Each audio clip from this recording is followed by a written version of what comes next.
just say a few words first. Joey, were you recording? Yep. Perfect. Well, good afternoon, everybody. Thank you for joining us today. Sorry for the timetable delay. When we first heard about this from Jerry Rossi, your travel time wasn't quite set in stone, so we thought that your flight was at 3 o'clock. Okay. But now it's at 5 o'clock, so we have more time with Mr. Pioppi to answer all of your questions. So that's a good thing. Again, we're very honored to have you here today, and I know that you've been with us for the weekend. Yep. And you have a lot to say about our course and about Mr. Raynor. Yeah. So without any further ado, Dr. Rudham will introduce Mr. Pioppi. Well, it gives me great pleasure to introduce welcome Anthony to Blue Mound. We've been looking forward to this. Yeah, me too. It's a little hard to know how to describe your CV. You wear a lot of different hats. Yeah. Journalist, Yeah. author, Yeah. caddy, Yeah. webmaster, Sort of. and very knowledgeable about all things McDonald, Raynor, Banks. So, and that's why he's here to talk to us today. So, Anthony, take it away. Yeah, thank you. Thank you. The actual reason I'm here is I'm in the midst of writing or researching and writing. I'm going to write the biography of Seth Raynor, and it's a really interesting topic because he never was quoted about his architecture and he never wrote about his architecture. So everything I'm telling about him is through the words of other people and through his work. And I had seen all the golf courses I had needed to see that he had designed, except for Camargo and here. So it's our Camargo a month ago and here. I was actually out. I rode this golf course in 2016. I was in the midst of writing the history for Shore Acres, and I flew out of Milwaukee. The superintendent at the time, Shore Acres, and I met with your superintendent at the time, and we rode the golf course. And it was something special. There was far too many trees back then. It's really good to see what you've done with the tree work, and I hope it continues. And my impression at the time was that it was a really good golf course. Getting to walk it, we walked it on Sunday. Jerry Rossi, and Alex, not Jerry. And then I did some research yesterday, did some digging around in your archives, and then I got to play it today. And there's Raynor designed somewhere around 80 golf courses. We think about 55 got built. Of that 55, there's approximately 30 that are left. A number of those don't have any Raynor in them. Monterey Peninsula would be the most prestigious of those. The golf course exists, but there's not an ounce of Raynor in there other than maybe a tee box. The same thing with Lake Wales, the exact routing, but the holes are gone. So you're sitting in a very elite group of golf courses that are left, and you're even in the upper echelon of those in the sense that, as far as we can tell, you guys can tell from your research, none of your greens have been changed. Most of your bunkering is original. That puts you in a very rarefied air for Raynor, McDonald, and Banks. All their golf courses, like anybody from pre-World War II, their golf courses have been altered. It's an amazing golf course. It's a really fun golf course, and I think I can understand why somebody would want to be a member here. The golf course changes every day because of the size of the greens, because of what you have to do as far as putting and short game and all that. And I would put these greens. So Raynor dies in January of 1926. Your course opens in May of 1926. So the golf course is done when he dies. It's just growing in. And late in his career, he built the boldest of his greens. And I would put this golf course on the same level as Yale and Fisher's Island as far as the movement and the boldness of your greens. You have some incredibly interesting greens that people like to use the word template, and I don't. You're modeled after these ideal golf holes, and the ones that we know of off the top of our head: short, Redan, double plateau, punch bowl. The versions that you have out here are great, but what really to me stands out is some of the holes that what Charles Banks referred to when he wrote about them as natural. Your natural holes are amazing. I mean, the green on the 10th hole I've never seen anything like that on a Raynor golf course. Now, we know that Raynor was here prior to construction 2 or 3 times, reading some of the stuff that we found in the archives from the old club publications. What led Raynor to become more bold as he went along is a question that I don't have an answer to, and I researched with two other guys, and we don't have an answer to. We don't know if it was the influence of Charles Banks. He had met Banks in 25 and immediately put him to work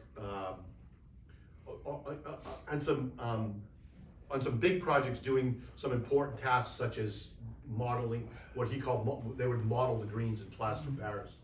But these greens are just spectacular. The size of them, that might be the biggest road hole green I've ever seen. The size of them, the movement in them, the boldness, and a lot of times Raynor greens, what's lost is the subtleties inside of the big areas. And you guys have these subtle movements, these spines and these knobs that you see definitely at Fisher's.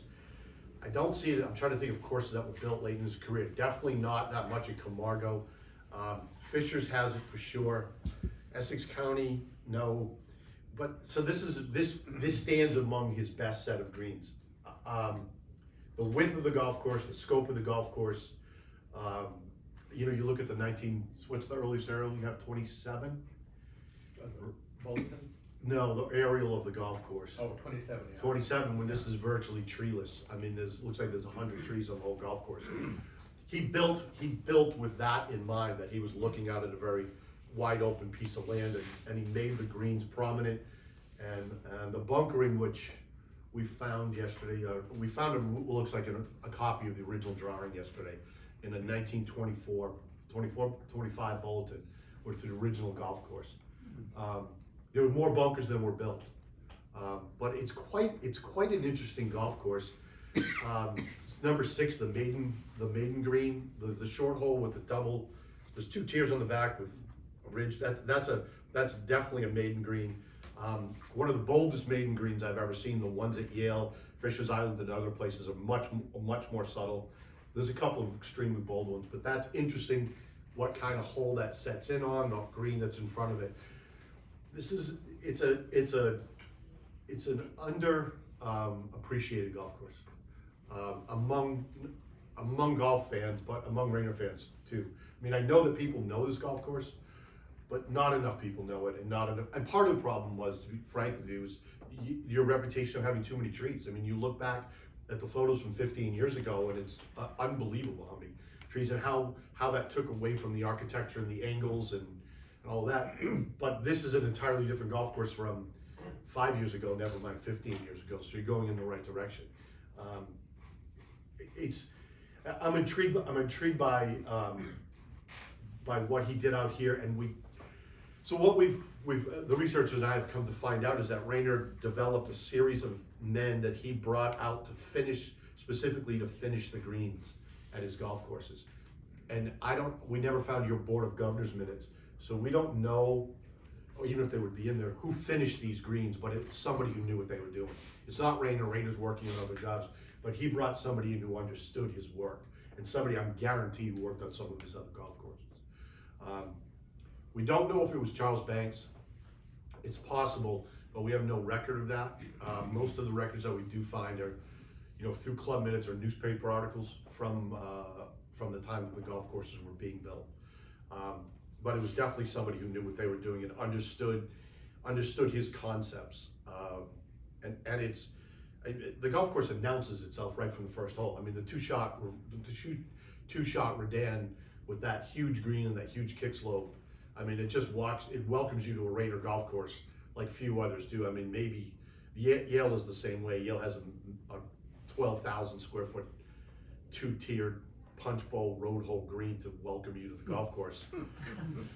But other than that, this is the one that really, you stand in the middle of the fairway and you go, well, one of the boys was here. If I didn't know that, I knew that Raynor, Banks, or McDonald's was looking at your green from 150 yards out. It's quite an opening.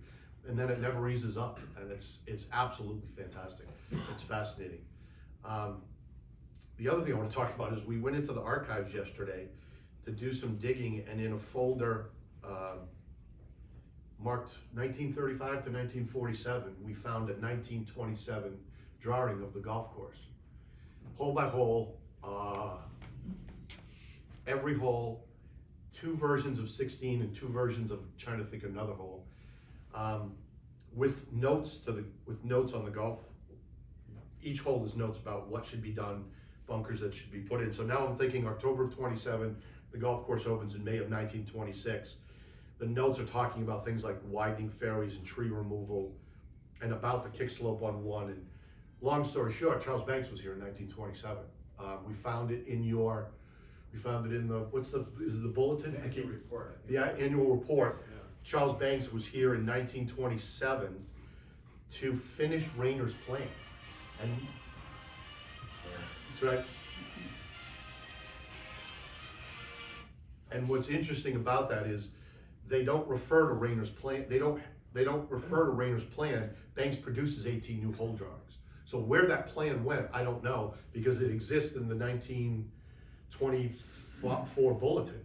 There's a copy of it, which also talks about Raynor being on site. So Banks returns in 1920, or Banks comes here in 1927. He doesn't make it sound in the notes that he had been here before. So I don't know if, it doesn't mean that he wasn't, but he came in and the course had asked Raynor's guy to come back and finish the Raynor plan, and what that really entailed was removing trees, widening fairways, but adding bunkers. So when the golf course was built, you guys didn't put in, 100 years ago, you guys didn't put in bunkers that Raynor wanted. And Banks came in with his own ideas on a number of holes, but also it seemed to be that he was also asking them to put in bunkers that were on the Raynor plan. So for me, that changes in a good way, it changes your history. You become one of the only golf courses where it's almost like Banks renovated a Raynor golf course. It's a fascinating piece of history that your predecessors wouldn't have done what Raynor wanted to start with, but needed the architect to come in and tell them what to do. I mean, think about if you're looking at a Raynor plan. If you have the Raynor plan sitting in front of you in 1926 and you decide you want to put more bunkers in, you just go to the Raynor plan and put the bunkers in 27. They don't do that. They bring Banks in to get his opinion on every single hole. 4 holes, I think he says you can leave alone. But he makes suggestions about adding bunkers on every hole. And you have the original drawings, they've been scanned, and I would feature them prominently somewhere in the clubhouse along with a scan of the original golf course. It's absolutely amazing that you guys are now going to be able to say to people, here's why we're doing these changes, or here's why these changes were done. This is what Raynor wanted, this is what Banks wanted. We're not making this up on our own. It's quite an interesting piece of history, and it goes to what people in my position as historians say is you have to look everywhere. Whenever you talk to a club that says we have nothing in our archives, my answer to that is, were you the person that looked in those archives? And if the answer is no, then you need to look in your archives, because there's no reason that Banks drawing should be in that folder. The previous page is a copy of something announcing a 1935 club tournament soiree dinner thing, from 1935. And then the next page, taped in with 2 pieces of tape, is Charles Banks's drawings. He doesn't sign them, but immediately when I'm finding them, I emailed versions of the drawings to one of my other researchers, and I did some digging. We compared the handwriting, and we compared the way he draws holes. He has a very unique way of showing the flag on the green. He makes a large pennant on a lot of his drawings, and everything matched up. So it's 99.98% sure that's Charles Banks' original drawings. But they're sitting in a book that they have no business being there, which makes me think that somewhere there's a Raynor drawing or something like that kicking around, in the 1948 Ladies Club Championship. Because this thing just nothing should have been in that. Should there and there it was. And I'm sitting there looking, and I said, wow, it almost looks like, I wonder if this is a yardage book, because we couldn't open it, just see one page for this tournament. That'd be kind of cool. And then once we got the tape open and you started to read the notes, and the preciseness of the drawing, it's an absolutely fascinating piece of golf course memorabilia. And put that in the safe deposit box or the fireproof safe, and make high quality scans and put them up on the wall. But Banks designed about 20 golf courses, 15 of which got built. I don't know if I've seen 5 Charles Banks plans, so you guys have some very rare. For us who care about that stuff, the 20 of you at this club and 20 at all our clubs. It's interesting, because I tweeted it out yesterday, I Facebooked it, and immediately I get the response, and it's all the same guys. It's all the same guys who care, you know? It's all the guys who found something at their club or like this kind of thing. Are But these for- the nut jobs at each club? What's that? The nut jobs is one of the, I'm the head of the Seth Raynor Society, and one of our members, a guy named Ford Spalding at Dedham Country and Polo, we were talking about expanding the membership. He said, Tony, we don't need everybody from the club. We need the nut jobs. And I said, okay, then we're good. And then we get the nut jobs who come to the events. And somebody asked me what a Seth Raynor Society event when we play is like. I said, somebody comes off the 18th green and I say, how was it? And nobody talks about their score. Nobody ever tells me what they shot. They always go, did you see that pin location on number 5? Did you 3-putt that green? I'm like, of course I 3-putt. You know, and that's the guys that we have. It's the guys that want to talk about plateaus and kick slopes and bunker locations and that kind of stuff. And they would absolutely love this, and I'll let them know. And I'm a Golf Week rater, and I'll, you know, talk to Golf Week raters and let them know to be out here. But I've rambled long enough. You have an absolutely fantastic golf course, and I'm really happy to see what you guys have done as far as tree removal and restoration. And you got a good superintendent who's firming up your approaches and understands what he needs to do and get the green pads are out to where they're supposed to be. I mean, the green tops on the green pads are out to where they're supposed to be. So fantastic. If you have any other questions, I'd be happy to answer them. What do you think? What do you think of the statue? It looks a lot like the chairman of the Greens and Grounds Committee at the time. I understand the reason you would want to do that. There's the problem with that statue is that comes from one photo of Raynor where he looks very stoic, and it's this famous photo of him. Raynor has 3 relatives left. They're all grandnieces.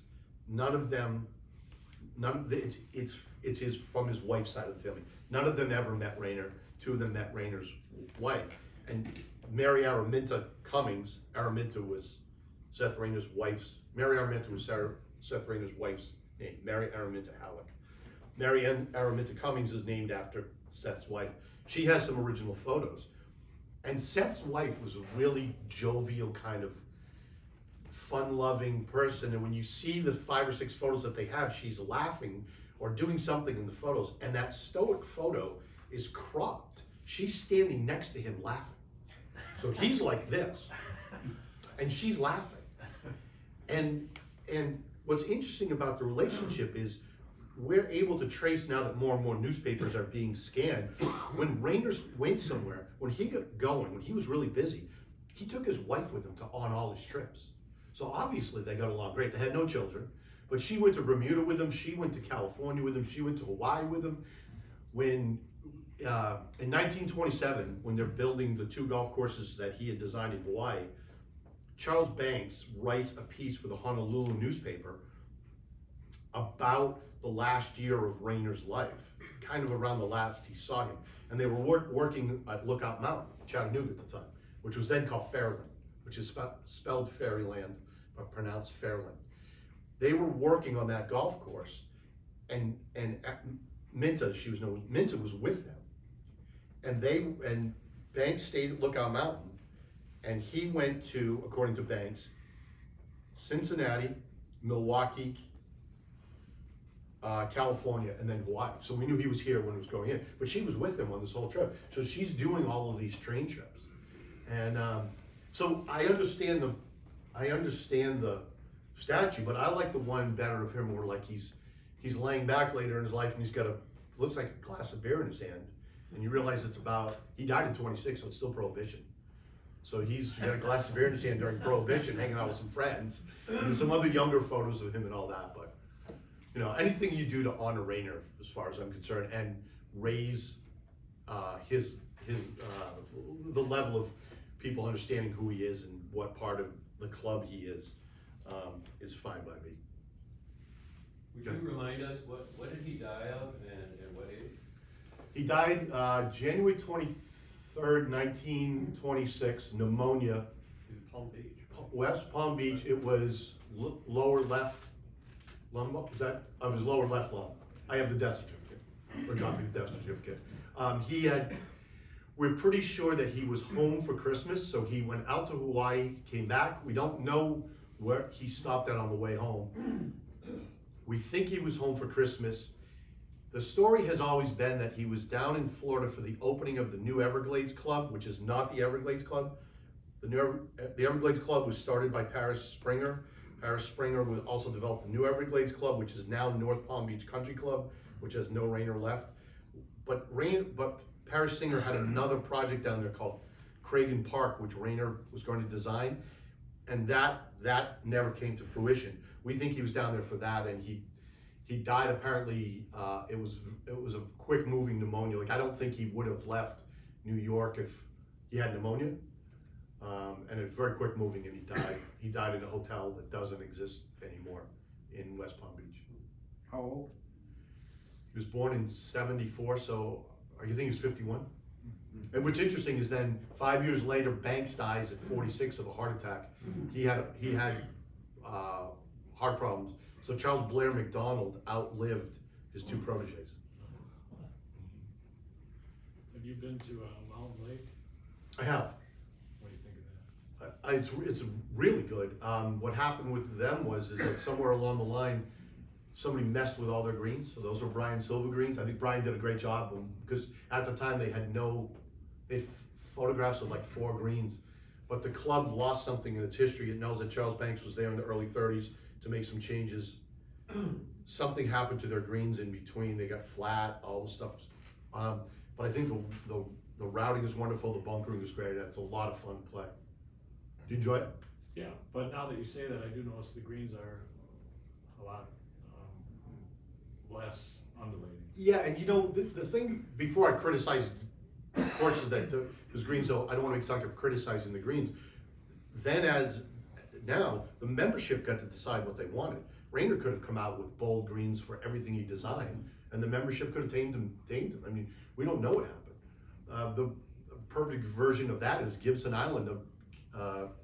McDonald Golf Course opens in 1924 to great fanfare, and 6 weeks later, the guy who founded Gibson Island is softening the golf course because the golf course is too difficult, and the greens sounds like the greens are too bold. Well, you know that they either got a drawing of the golf course presented to them or a plasticine model, and everything was built to those models. So what they didn't like 6 weeks later, I have no idea. But you know, Blindbrook, which was one of Raynor's first jobs, the story there is that they wanted McDonald, and they said, we don't want national. We don't want a golf course that's that big, that's that bold. And McDonald had no interest in building a subtle golf course. So he suggested Raynor. And Raynor came in and built the golf course, but he didn't bunker. They wanted the golf course to get played for a year before it got bunkered, which is a bit odd. And a year later, they bunkered it without him. So, you know, the membership gets to do what they want to do, and that's okay. It's their golf course. You mentioned Bermuda. I assume you're talking about mid-ocean. Raynor was at mid-ocean. He designed Riddles Bay, but that doesn't get built until after he died, and I think it becomes a Deborah Emmett course. And then there's one other course out there. It could be 9 holes. It doesn't exist anymore. It was not Berwyn. Belmont? No, it could have been Belmont. So there was actually there was going to be at one point 3 Raynors and a McDonald on the island. And if Raynor hadn't died, what's it now? Castle Harbor was Tuckerstown. That's Banks. That would have been a Raynor too. A lot of what Banks did right after Raynor died was going to be a Raynor golf course. So there would have been 4 Raynors on Bermuda and a McDonald. So what was his involvement with McDonald at mid-ocean? He built other than Wheaton, not Wheaton, the first golf course that McDonald built. No, the 9-hole golf course that McDonald built before he moved to Chicago. The original Chicago golf course and that one are the only 2 that Raynor wasn't his construction superintendent. So everything from national on, Raynor is his construction superintendent. So even in Raynor's heyday, when he's designing his own golf courses, he's building McDonald's golf courses. And that was about 13 of those. So Deepdale, St. Louis, Gibson Island, the Creek, Piping Rock. I mean, just keep going. Whichever ones you can think of, he built every single one. I'm not sure just to clarify, you know, everything at mid-ocean is all CB McDonald. There's not Oh, no, it's There's not a CB, word of Raynor. no, CB McDonald designed it, it's absolutely his design, but Raynor was his construction superintendent. Which was crazy because Raynor then had guys that were overseeing his work. I'm not sure McDonald went to all of his projects, but as far as, we have Raynor on, of the golf courses that were built, we have Raynor on site, let's say it was 55 of them, we have Raynor on site like 54 of them. So we know that he was there. And in that day, you know, it's train travel, right? He's leaving from New York, so he leaves from Southampton, somehow he gets to Grand Central Station if he's going to the West Coast. He gets to Grand Central Station, he's gotta get to Chicago, Chicago to Omaha, Omaha to San Francisco, San Francisco to the Monterey Peninsula. I mean, it's not like he's, you know, it's not a direct shot, get off and get in out of New York and stop in San Francisco. So when you realize what kind of traveling he was doing, and it's pretty interesting that he got to places like Shore Acres and Metairie and Mountain Lake. I mean, to get that far down, the rail lines had just started running down that far into Florida when Mountain Lake was under construction. What influenced Raynor's green designs, or were these all original? Definitely McDonald. McDonald's greens are extremely bold, bolder than, on average, bolder than Raynor's. And Raynor took, so the ideal holes that we know, you know, punch bowl, short with a thumbprint, the Redan, reverse Redans with the kick slopes, his double plateaus can sometimes be a little different. Your double plateau, for instance, is a boomerang, if you think about it, with a bunker in the back corner. Raynor also had a triangle version of that, with Fisher's Island is the best example, where the back top is the one plateau, and then front left or front right is another plateau. That's his design. But all of his green designs came off of, for the most part, McDonald. And where did McDonald get his inspiration? He started off mostly of the great holes in the British Isles, and then I think, but again, so we talked about the original maiden green. Think about this, the two back plateaus with the cleavage in the middle was in the middle of the original maiden green at Sandwich. And so that, and McDonald, this is where McDonald gets, is the genius of this, is he sees this feature and he moves it back. He thinks it's a better green that way. And McDonald and Raynor and Banks agree with him. And they came up, they saw good things and they made them better. I mean, he changed the angle of the original Redan. He made it on his most of them so that you can see the ball on the green, but it's not quite the same slope.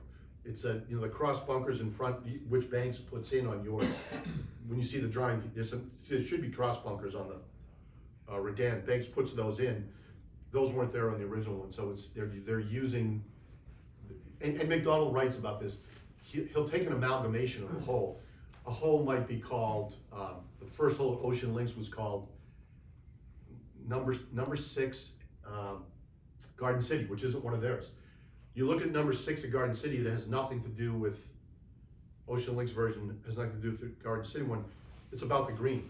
So McDonald changes the strategy off the tee, but uses the Garden City green. So he's even looking at stuff around him. He's looking at Long Island golf courses that were built, 10 years before as patterns or inspiration for his greens. And he changed it, and they change as they go. Your short isn't the same, your thumbprint isn't the same as Fisher's Island, or the same as Hotchkiss, or the same as Essex County. It's all variations. They're never copies. Even to the point of the tee shots up and down and all of that, so it's good. Yep. Hi, thanks for coming. Oh, you're welcome, thanks for having me. And what did you shoot today? I've got other questions too. So I had this discussion with the guys I played with. Spirit of transparency. Yeah, no, in the spirit of transparency. I said, we can talk about your golf course where I can play golf. And I'd rather talk about your golf course. So we didn't carry scorecards. Fair enough. And the other reason is I really enjoyed, we did this a bunch of times today, putting the greens. I don't want to really think about, if I got a 4-footer for par, I'd rather turn around and, 18 was a perfect example. I had a 4-footer for whatever, par. I turned around and banged it across the two. Oh, yeah. Right. That green, by the way, is very similar to the 17th at Fisher's Island with the two spines like that. And I like the one at Fisher's Island, so I wanted to see how yours rolled as well. And so it's a lot of fun. My follow-ups are, have you been to Mid-Pacific and Wailea you? I have not. You haven't. It's interesting. So at mid-pack, I think the fourth hole is a par 5, and it's an island green. Right. Of all things. Okay. Never thought about that with a. But you know the history of mid-pack, right? I mean, he dies Yes. before it's built, Well, they did the first 9 with Yeah. Raynor. but Raynor's dead. It was Raynor's guys that built, but Okay. Raynor's dead. But then the war came. Right. And they waited to, after to finish the last 9. And suppose- It's in Lanakai, actually. so- Right, and supposedly that they used his plans, Raynor's plans, but they don't have Raynor's plans. I see. So whether that's true or not, I'm not saying Yeah. they didn't.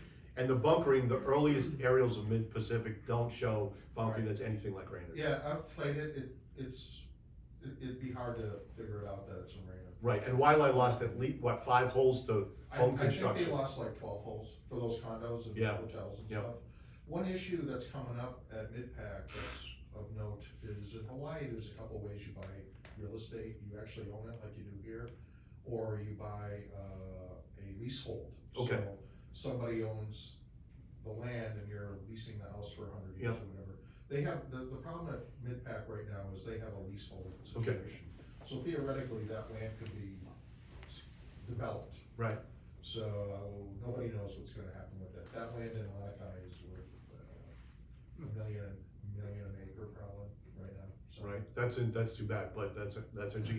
Yeah. It's one of the more convoluted histories of the Raynor golf courses, because Raynor was out at what is now Waialae, it was a hotel golf course, and he was approached while out there to design Mid-Pacific, Right. which I think makes it, because we don't know of anything after that, we think that that's the last course that he designed was Mid-Pac, because he would have already been at Waialae, he would have done the design work at Waialae, been on site, probably had topography.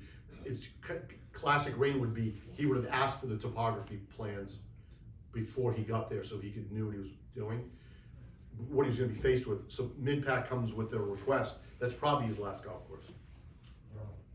So there's a lot of people that say that. Lookout Mountain has on their golf card that they're his last design, and it's absolutely not true, because we know Waialae, for instance, is absolutely after Lookout Mountain. Yeah. But that was a falsehood that was printed in a Chattanooga paper after Raynor had died, and people have believed it ever since then. I understand why you believe it. You see in the newspaper, especially if you see it more than once, you believe that. You put it on your scorecard, and then I come along and tell you that it's not true, and you get mad at me, you know? No, that's, sorry. Yep. Is there any evidence that McDonald ever went to Biarritz, France to look at that design for the Biarritz hole? No, and this is the hole where the least sure of what happened. We think it's about the green. He writes a description of it, of a hog's back. The hole doesn't exist. So we don't know what he was talking about. We don't know why for instance, there's always a carry on the tee shot. The bunkers either wrap around or there's something in front. But he described it once very early on. We gotta remember too, this is interesting. He did not design a Biarritz at National. The first one is at Piping Rock. So we don't know who told him. Did H.J. Wiggum, his son-in-law, go there? Did somebody else, the pro there was, I get the Willies mixed up, or was it Willie Dunn was the pro there? He may have told him about it. But we don't know if he ever saw the hole. But he was gonna do it his way anyway. I mean, he was gonna make modifications. McDonald was an interesting guy. His nickname was the Bull. It was his way or the highway. A few years ago, there was a guy at Southampton, I'm blanking his name. He passed away, he was, I think, 82. When he was 10 years old, he had caddied at National. He caddied for McDonald, Wiggum, and Finley Douglas, which means he caddied for the first 4 winners of the US Amateur. And I said, what do you remember about, and he's very lucid, very, very, very nice guy. I said, what do you remember about McDonald? He said, I was 10 years old. He goes, Tony, you're gonna be disappointed. I only remember one thing. McDonald topped his drive on the first hole, and it went into the fescue, and I wasn't even there yet where the ball was, and he was yelling at me, asking me where the ball was. And he said, that's all I remember of McDonald. Now you gotta remember, he was the founding guy of National. He brought in all of those people, including Robert Todd Lincoln. This always blows me away. Abraham Lincoln's son was an avid golfer. He was the club president at Aquanic and Chicago. I think, and he was a founding member at National, but he never saw it because he became ill. But Raynor, McDonald founds that club and they kick him out. By the end, they've had nothing. They kick McDonald out of his own club. So, the Bull. Do you have any opinion on Kaiser's effort to rebuild the Lido? I don't get it. I absolutely don't get it. I understand it's a great golf course. The McDonald would not have built the Lido where they're putting it. McDonald would have built another golf course that's site specific. You know, the joke I have about this is, if you're going to do this exactly, the Lido exactly, then are you going to bring in the worst mosquitoes that anybody's ever seen? Because the newspapers talk about that all the time. And in the first year of the golf course, are you going to have your original Biarritz hole get washed away in a big storm? Because if we're going to copy it, then we need to do that, right?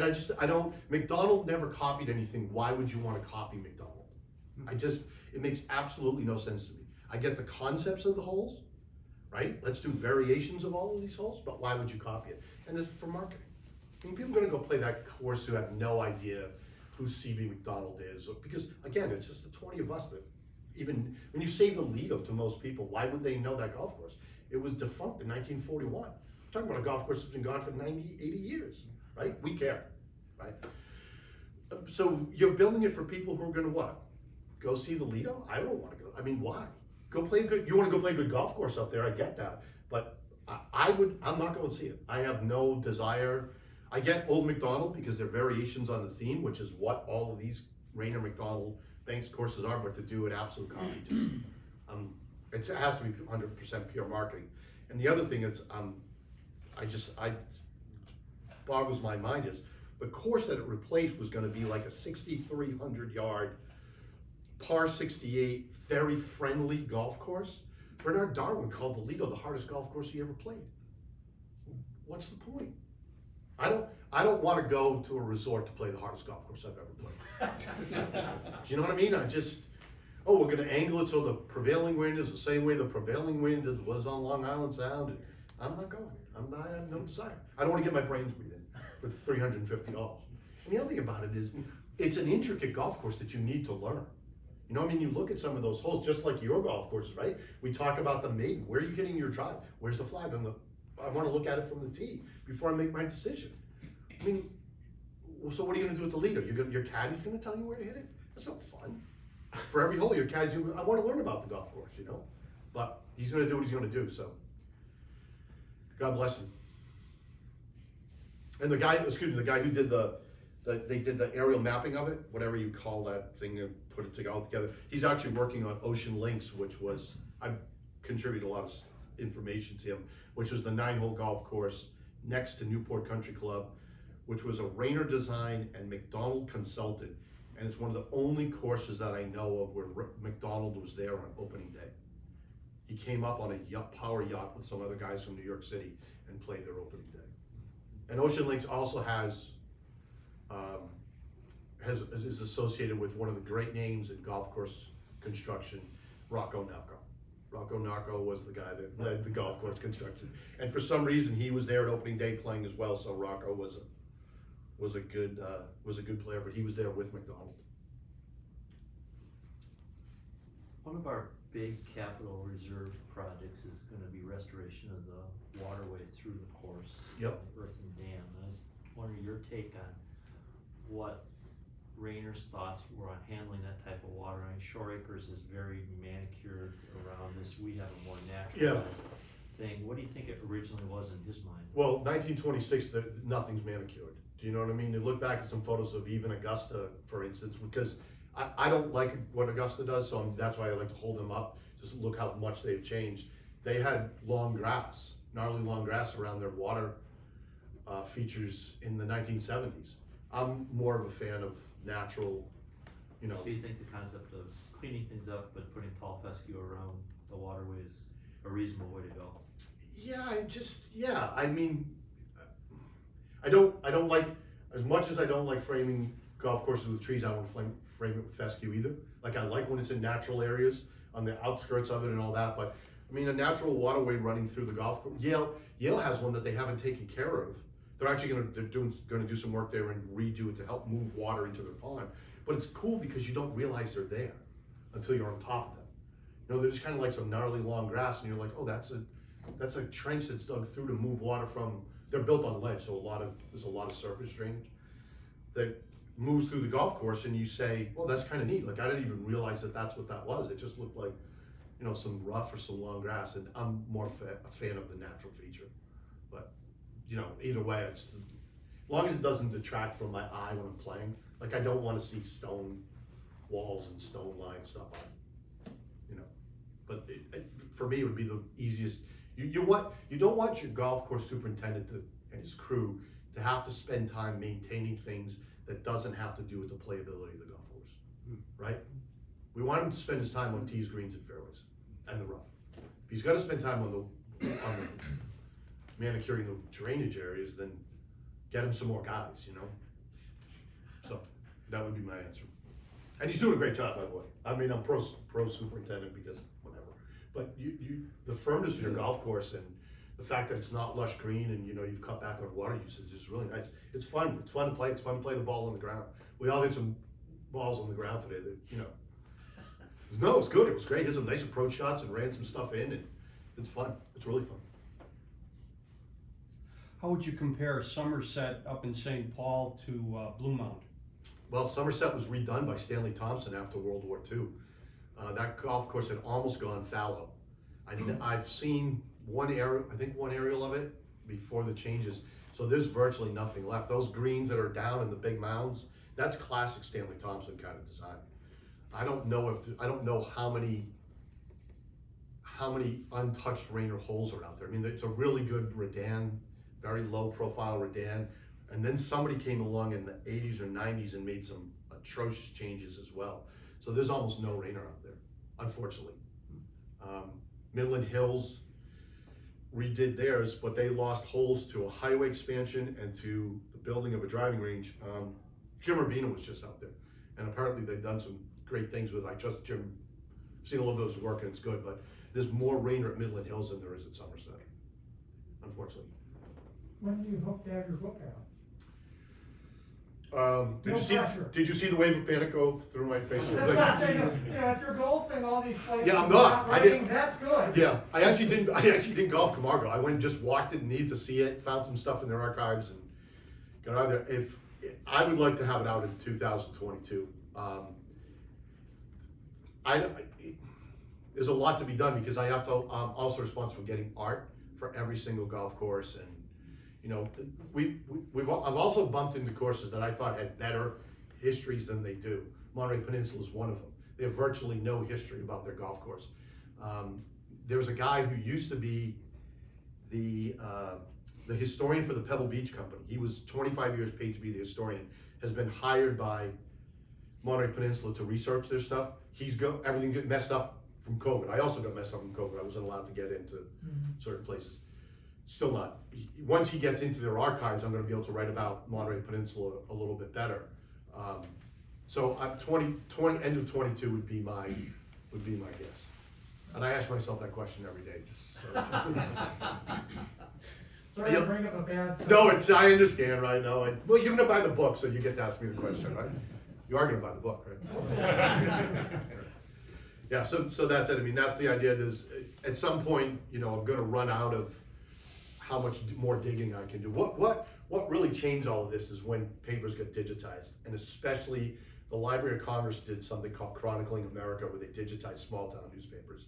They went to the state library associations and said, which ones do you think we should, and it's ongoing, which ones do you think they should digitize? And they just dumped these microfilm, and we've just found these small papers just, you know, the Southampton paper in Long Island just chronicles Raynor's coming and going, like it's important that he's going to St. Louis to build a golf course. I mean, that's all it says. Boom, great. Now we know on this day in 1915 he's on his way out. The same thing with, we're also lucky that Hawaii and Puerto Rico had different status for the United States because you had to register when you got on a ship. So now we can look at Ancestry.com and we know every time he went to Bermuda, every time he went to Puerto Rico, every time he went to Hawaii. We know the ship he went on, we know the time it left, we know when it docked, and we know every other passenger on the ship. That wasn't around 10 years ago. I couldn't have written this book. And one of the guys I work with, who's, I know where all that case is here, he's that kind of upper level nutcase, he's put together a timeline. We actually have a Raynor timeline from the year he was born until the year he died, about every single one of his, which also includes Banks too. There's another guy who does McDonald. He's got his own McDonald timeline, so he's up on that level too. He's out there doing his thing. But we can trace Raynor's movements from everything to, I'm not making this up, to the fact that he went as Rubberneck to a Halloween dance one year. That's because it was listed in the paper. And we're like, so you know, I'm trying to write about a guy who didn't talk, who didn't write, who didn't have any children. And so at least that kind of lends it, you know, he's part of what was called the Pedro Club. The Pedro Club goes out and does stuff. I know who he's with. We've made all these connections of who he was with.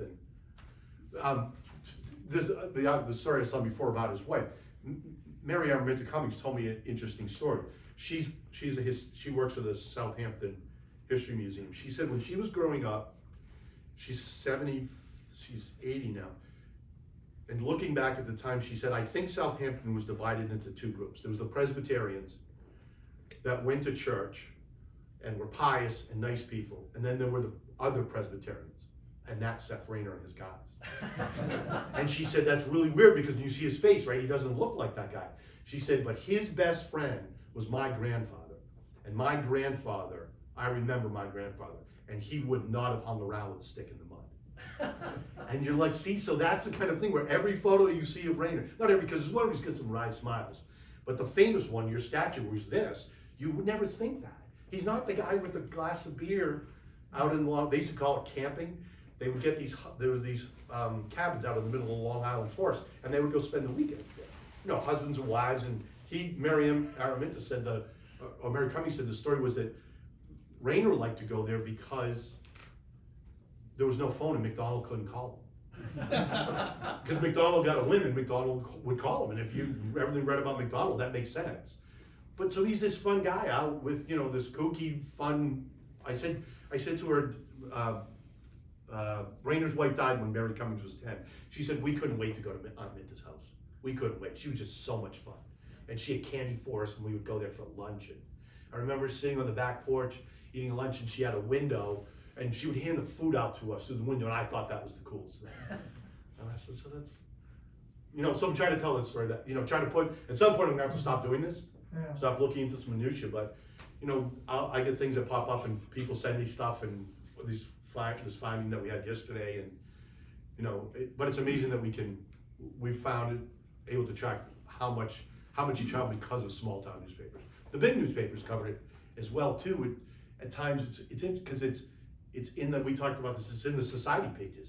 When I did the Shore Acres book, I found a ton of stuff written by the society columnist. Her name was Madam X, and she was just chronicling the building of Shore Acres to the point of, like, she's talking about construction and grassing and, you know, and it's the same thing next to somebody's, you know, debutante but there's the Shore Acres stuff. So we nailed it. We have a date on it. They had a clubhouse fire, and all but like 6 letters which were in a safe deposit box were lost in the 80s.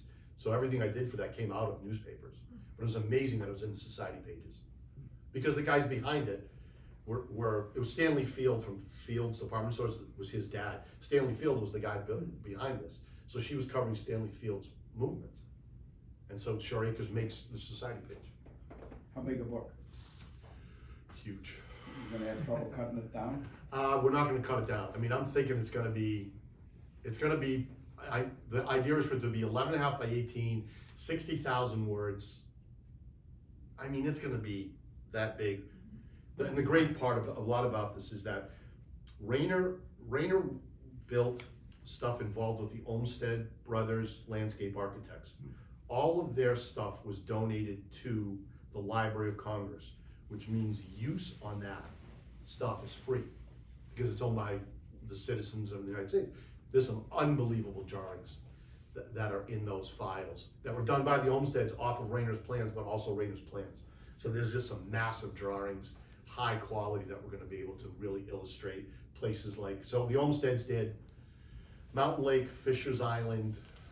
They got involved with McDonald brought them into mid-ocean. Yemen's Country Club at Charleston. So not only do we have the drawings, we also have letters. So there's letters back and forth between Raynor, the Olmstead's, Raynor, and the golf course. So we're gonna have artists, we're gonna have to go to all the clubs and say, what do you have for photos of your golf course? I wanna get away from this thing where everybody's doing drone shots now. The golf course is meant to be seen from the ground. I want the golf course holes to, I get drone shots. It's hard to understand the quirkiness of your 10th green until you see the pizza slice from above, but I want it from the ground, and I want those kind of photos so people see what Raynor saw. And we've got some good old areas too that will help people see what their golf courses were like and what he was designed, what was on the ground right after he left. What criticisms, if any, did you hear about his design? People say it's too formulaic. He has the same 4 par 3s on every golf course. He has the same holes. There's always a double, there's always a double plateau. There's always there's always a punch bowl, but not so much from his contemporaries. That's more later on, people now who don't like his work. I'm not sure that I've ever read anything. There's some sniping, and you can see, like, I want to say Mackenzie said that Ross said it. Donald Ross said something about repeating holes, and the fact is there's only so many golf holes. You know what I mean? Like, how many downhill 140-yard par 3s you can design if you're Donald Ross, right? I mean, I get it, but this idea that there's 150 golf holes out, there's versions of par 3s, this isn't true. But that was always that they were formulaic, and to me, that's somebody who doesn't understand how they adapted the ideal holes to the specific sites. We good? He wasn't much of a golfer. He didn't golf much, is what I understand. Is that right? Didn't start to play until St. Louis was finished, was 1915. So in 1915, he's born in 74. So he's in his late 40s, early 50s when he starts to golf, and he didn't ever want to be a good golfer, or he didn't want to play a lot of golf, he said, because he didn't want to design to his game. If he was a slicer, he didn't want to design. So I've never heard of stories of him with a club in his hand or playing. We've heard that story, but I've never come across anything where, Seth Raynor was playing golf today. Wasn't there one story about Camargo where he designed it clockwise because he lost the tournament? That's McDonald. Oh, that was McDonald. That's McDonald. The theory is that he designed the Chicago Golf Club, the previous version. Raynor redesigned Chicago Golf Club on the site that it is now. That all the problems were on the left side. If you were a hooker, you would have hit it out of bounds. But Chicago was, if you sliced it, everything went into play. And that's, now whether McDonald did that or not, I don't know, intentionally, because he did, there's some pretty interesting, the old holes are pretty interesting. They're more rudimentary, a lot of forced carries over stuff instead of angled bunkers. But that's the story, is that he had lost the early US amateur or something like that because he was a very bad slicer. And so he wanted the right side of, now whether that's true or not, but that's the story. So the story. Yeah, and which is interesting, because if you look at his courses after that, I don't think that's true. I don't think the easy side on National or Piping Rock or mid-ocean is always to the right. I think maybe later on he understood that he had to design for, everybody. And if he's going after the better players, the majority of people are right-handed, and the majority of the better players are draw players. He's probably thinking about that kind of stuff. But if you look at most of his greens, you can run the ball on. There's better angles from different holes, but you can run them on from the right and the left. But yeah, that's always been the story. In a perfect world, would Raynor want no trees at all? He definitely wouldn't want trees behind greens that give you depth perception. He was very much for those greens being up in what's referred to as infinity greens. Mm-hmm. I don't think he would want anything that was remotely near being in play. That means, like, if you hit a ball 8 yards off of the fairway, you shouldn't have to contend with a tree or tree roots or anything like that.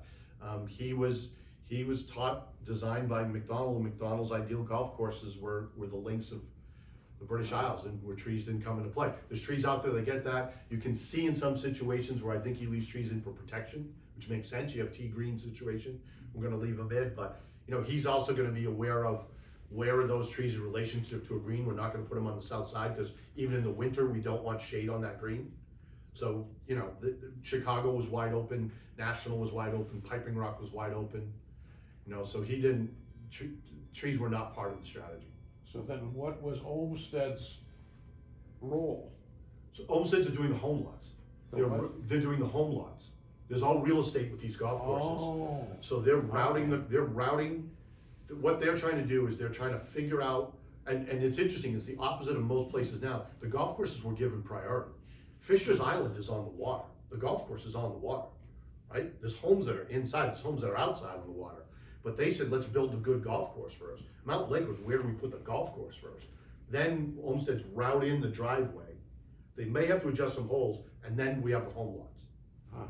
And so that's it. And they get to the point of the Olmsteds were also had home designers on their staff. You could go into the files and find the actual drawings for the homes. It was an interesting relationship between them, because later on, McDonald's brings the Olmsteds in at Mid-Ocean, and Banks later goes to Caracas Country Club and brings, they want land planners, he brings Olmsteds down there. So they worked with each other on a number of jobs starting in Mountain Lake. Thank you. Yep. With the Biarritz green, how many courses have it where they use both layers? I don't know, that's interesting, but it was never meant to be, both tiers were never meant to be green. I think, and I had this discussion with another historian, the reason it became is because the hole was so difficult. I mean, Yale is 212 yards over water to the middle of the green, and that's built in 1926. What's the average carry for somebody then? 118 yards? I mean, it's 212, they're hitting it 140 yards. I mean, it's an awful, awful hole. And the penalties are so severe. If you're short, you're in water. If you're left, or right, front or back, you're usually in sand up to a big green. I just think the holes got so, was so difficult that they just decided to start moving the flags up front. I know that some people, in the 1924 version we found, the drawing definitely shows you guys as only having a back tier. You'll hear this defense that people tell you why it should be up front, is that when they're doing the soil probes of the back tier and the front tier of the green, that they match. The soil profiles match all the way down through. What I think happened was, and I have some superintendents that agree with me, is if you're going to build that kind of green and they sit up by themselves, how the Biarritz do, you're not going to have two different green constructions. You're just going to get this thing.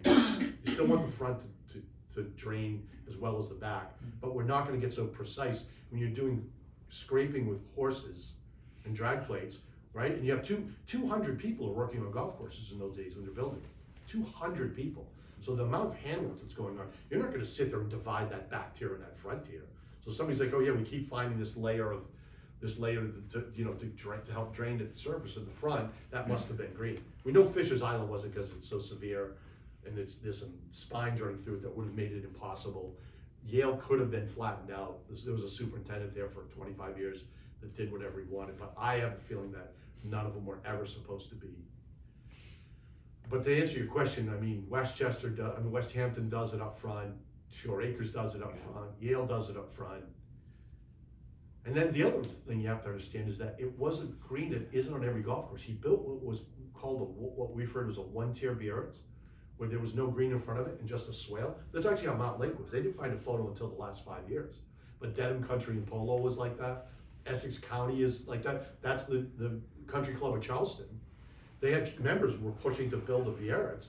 They have original drawings, and they have a member who did a drawing in a newspaper when the course opened, and it was one tier. It was never. And so look, if Raynor wanted to build a Biarritz, he would have built a Biarritz.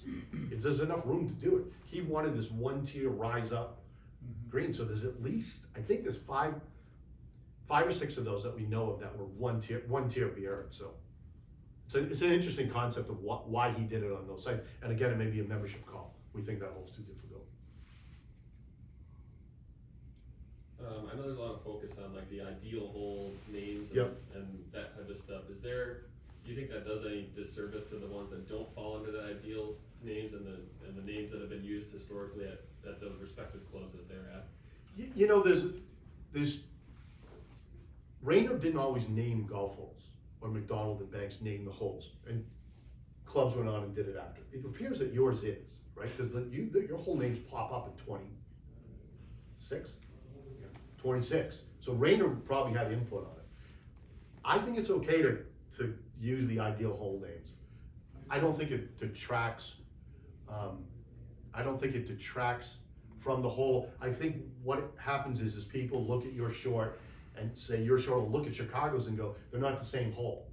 I don't understand why this is a short hole. And that's when people get confused. And you have to say, well, the concept is the same. It's a 140-yard hole. Chicago's double thumbprints. You guys have one. The green is elevated. You know, it's that kind of stuff. From a membership standpoint, it can also lead to some cool stuff that you go to other courses and realize, oh, they have a short, another Raynor, Banks, or McDonald, and you can make the correlation from your course to their course. Oh, I like that, but that's a nice punch ball, but I like our punch ball better. Oh, well, that's a cool Redan, it's uphill. I like ours, but Piping Rock's got this cool uphill version, that kind of stuff.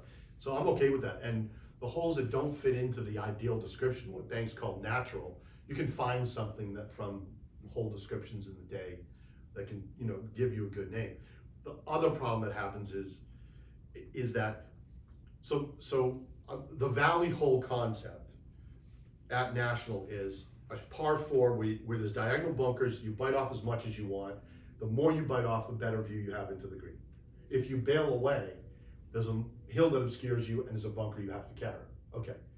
But at the same time, in the 1920s, a valley hole was also a hole that had a valley, right? Because people were naming it just like they did in Scotland and Ireland. You named it Valley Hole because it was a valley. So I get people who are standing on Raynor courses going, well, this is a valley hole. And I'm going, no, the hole's name is Valley. You know what I mean? And there's and it gets even screwier because at Ocean Links, the 4th hole was a par 4, dead flat, no valley. Number 4, Ocean Links. Number 1, National. Well, National's a valley hole with a valley in it. How can we do? Because it's the concept's there. Diagonal bunkers, you bite off, you bail out, you have a bunker over.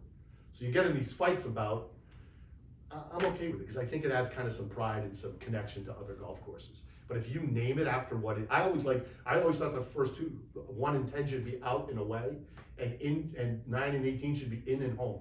Because every golf course I play in Scotland has that. And I just think it's the neatest thing in the whole world. I love home, I love out, I love away, I like in and I like home. If you name your holes that, I don't have a problem. You want to name it Valley because it's a valley.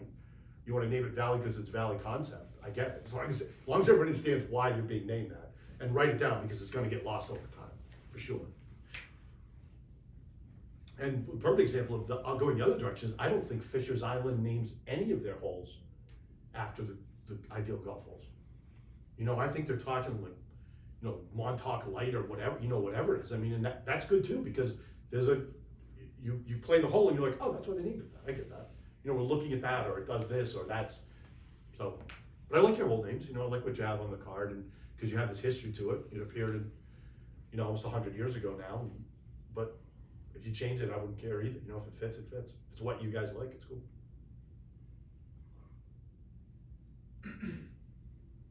Thank you. You're welcome. Thank you for having me. It's a lot of fun.